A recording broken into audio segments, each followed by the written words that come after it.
නැවතියන් ඒ මල්ලි කොල්ලෝ ඉක්මනට යන්කෝ අර බලහන්කෝ යනවා ඒ යනවා ඉක්මනට යනවා නැවතියන් යනවා ඒ නැවතිය හෝ ඔයාලා දැන් බලන්න වෙති අපි මේ මොකක් පස්සේද යන්නේ කියලා නේද අපි දෙන්න ඇඳගෙන කරගෙන එළියට බහලා ඉද්දි මෙහෙම බබාගේ අත හෙල්ලෙන්න ගත්තාරි දිඩිබිඩි ගාලා මම බය වුණා ජලසන්නි හැදිලා කියලා ඊට පස්සේ බෝතලේ මෙන්න දුවන්න ගත්තා මුකුත් නැහැ ප්‍රහාරක ජෙට් යානාවක් වගේ සිරිස් ගාලා දුවනවා ඒ නැවතියන් ඊට පස්සේ අපි ත්‍රිවිල් එකකට ගලත් පැන්නුවා අපේ වෙලාවට කොහෙද ත්‍රිවිල් එකේ තෙල් නැතුවත් හිට්ටා හඩේ දුවන්න බෑ බබා ඔච්චර හති මේ වයසක මට මොකද කරන්න යන්නේ යන් අර යනවරක හම්මෝ හාය දුවන්න බෑ අප්පච්චි බෝතලේ නැවතුණා නේද දැන්වත් අවුලගමු බබා ඔන්න අපි මේ ආවේ ජනවාරි 10 තිබුණ ජායල කොක්කොත්තු බීට් පාටි එකට අපි දෙන්න ඇඳගෙන කරගෙන ලෑස්ති වෙන්න පරක් වෙන හින්දාද කොහෙද බෝතලේ කලින් ආව ජායලට ඔන්න ඉතින් ඔයාලා දන්නවනේ මෙදාපාර කොක්කොත්තු බීට් පාටි තිබ්බ ජායල කියලා හම්මෝ දුවලා හොඳට මහන්සි ඒ වුණාට මහන්සි කියලා බැලුවේ නෑ අපි මේ බෝතලේට වලලා දාන ක්‍රීඩාව මේ තරෙත් කරා මේ තරෙත් පරාදයි නෑ මේ තෑගි අපි දිනුවේ නෑ ඔයාලට පෙන්නන්න ගත්තේ මේ තරෙත් අප්පච්චි තිබ්බ කෑම જાති නම් ආයේ මොකුත් නෑ සුපිරි කෑම જાති ටිකක් තිබ්බේ කොත්තුද රයිස් ද බර්ගර්ද අපේ තිබ්බ කෑම જાති කොට මොනෝ නැතත් ඉතින් කාලා බීලා ජොලියෙන් ඉන්න කට්ටියනේ අපි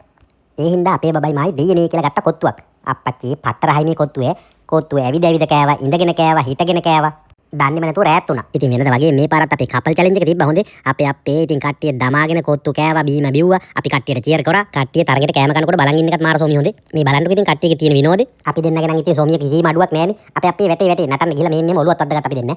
ඉතින් දැන් කොන්සර්ට් එක පටන් ගන්නයි යන්නේ. දාන්නවනේ ඉතින් ඔයාලා මෙහෙම මල් වෙඩි දාලා තමයි මේක පටන් ගන්නෙ. මේ බලන්නකො ඉතින් ඉන්න සෙනඟ. මේ සැරේ ප්ලේ කරපු බෑන්ඩ් එක මිඩ් ලේන් විත් විනෝජ එතකොට පර්ෆෝම් කරපු ආටිස්ට්ලා දිනේෂන් කයිසර්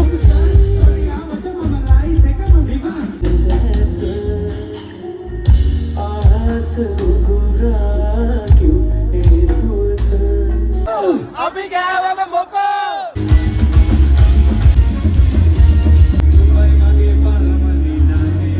හනා ෂෆා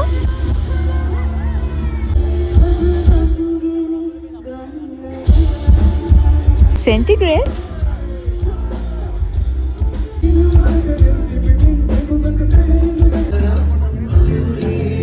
and Vasti.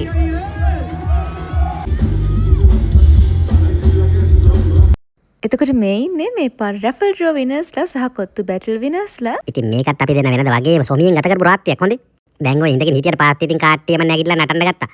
ඇයි අප්පා මෙහෙම මල් වෙඩි දා සින්දු කියද්දි නටන්න නැතුව ඉන්න පුළුවන්ද? ඔයාලා ඉතින් දන්නවනේ අපි දෙන්නත් අය කකුල් දෙකේ අමාරුව හැදෙනකම නටනවා කියලා. එහෙනම් ඊළඟ කොක්කොත්තු බීප් පාටියේදී හම්බෙමු හොඳේ. Okay, that's it. Bye.